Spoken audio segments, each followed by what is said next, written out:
Hey everybody, Brittany here. I started studying the Bible in April of 2017, and when I started, I knew nothing about it.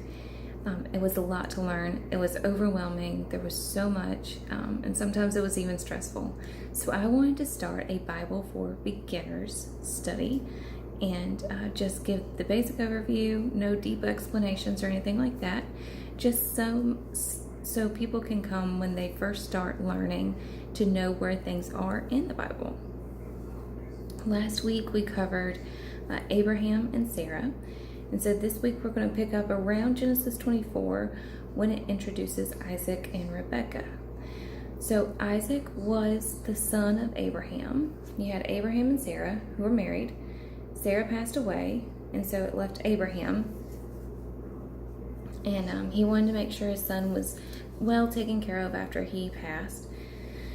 So he sent his right-hand man servant to go find Isaac a suitable wife.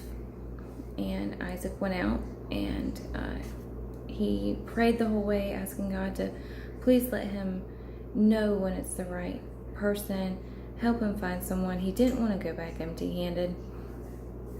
So out came this beautiful woman. She came out to fill up her water jug, and the servant asked her, "May I have some of your water?" And she immediately gave him some, and then offered to give his camel some drink too, which was his sign from God.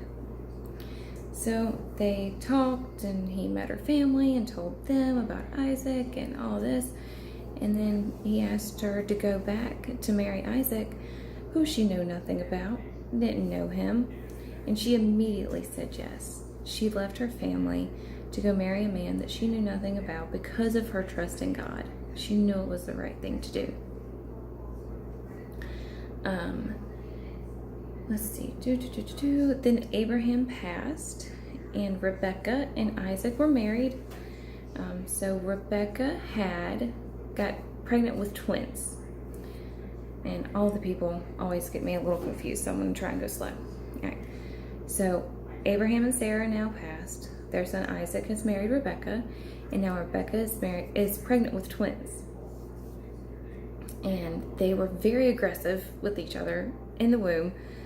And so Esau was born first, and he was the outdoorsman. He was a hunter, a fisherman, that kind of thing. Whereas Jacob liked to stay home more. He was a homebody. He liked to cook, things like that. So Esau was more with his dad. Jacob was more with his mom. So one night Esau came home after hunting, and it was a long day, and he was starving. Jacob had a nice stew going on, but he wouldn't give him any. And there was a quarrel, and Jacob's like, "Okay, well, yeah, I'll give you some, but you have to give me your birthright." Esau said, "What good is it to me?" and handed it over so he could eat. That was Esau's first mistake.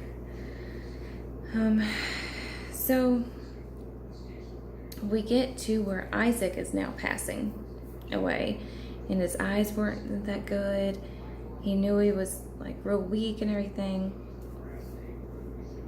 And sorry, I'm looking in my notes. And Isaac asked Esau to go kill and make his favorite dish. Well, Rebekah, Isaac's wife, overheard this, and she knew that he was about to give Esau the birthright blessing.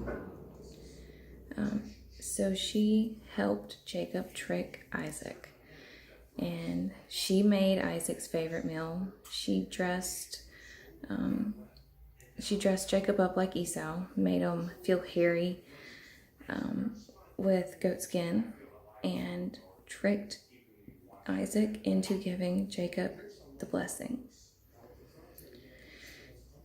This obviously made Esau very angry, and he had planned to kill Jacob. So Jacob fled back to Padan Aram. I'm not sure if I'm saying that right. So sorry. But that's where Rebekah was from.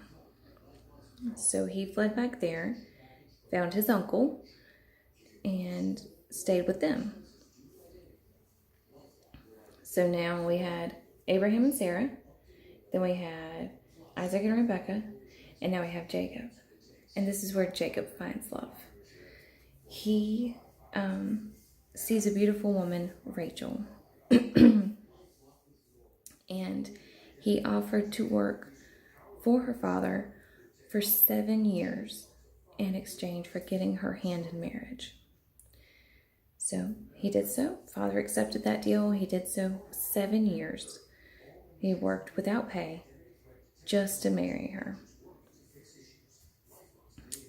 But when the wedding day came, her father tricked him and sent in her older sister, Leah, who wasn't quite as beautiful. But he said that the oldest had to be married off first. Jacob said, okay, I'll work another 7 years for Rachel. So he did. And then he got to marry her. So he was married to both of them. And then comes the children of Jacob, which he had many, many, many. He had 6 by Leah, 2 by her servant, 2 by Rachel's servant, because Rachel for the longest time was not able to conceive. And then finally, 2 by Rachel. Rachel had Joseph, Abraham and Sarah, Isaac and Rebekah, Jacob and Rachel, and Leah, I guess, Joseph. And then later she died during childbirth with their second, Benjamin. So now, before her death, Jacob fled from Rachel and Leah's father to go back to his homeland and meet up with Esau and hope and pray that Esau didn't kill him. And there is a story in Genesis chapter 32, verses 22 through 32, where Jacob wrestles with God and overtook him and refused to let him go until he blessed him. And this is when he changed Jacob's name to Israel. So now you know where that comes from. So he keeps on his journey to go visit Esau, and his heart had changed. He had forgiven his brother. He met him with just love and wonderful, and it was great. And so next week, we will focus on Joseph, Jacob, or now Israel's son. It does get a little crazy with all the genealogy because it does go kind of fast. I'm not good at remembering all of it, so I just have to repeat it to myself a lot. So one more time, we've got Abraham and Sarah. Abraham's the father of the whole Christian faith, basically. Isaac and Rebekah. And then Rebekah has Jacob and Esau. Then Jacob finds Rachel and marries Leah and Rachel. Now we have Joseph, their firstborn from Rachel, who was his one true love. So next week, and this week we covered Genesis 24 through 37. Next week we will talk about Joseph, and that will get us through Genesis. And then we can start with Moses. One of, obviously, the most well-known. We'll dig into that a little bit. But I hope y'all have a great week, and God bless.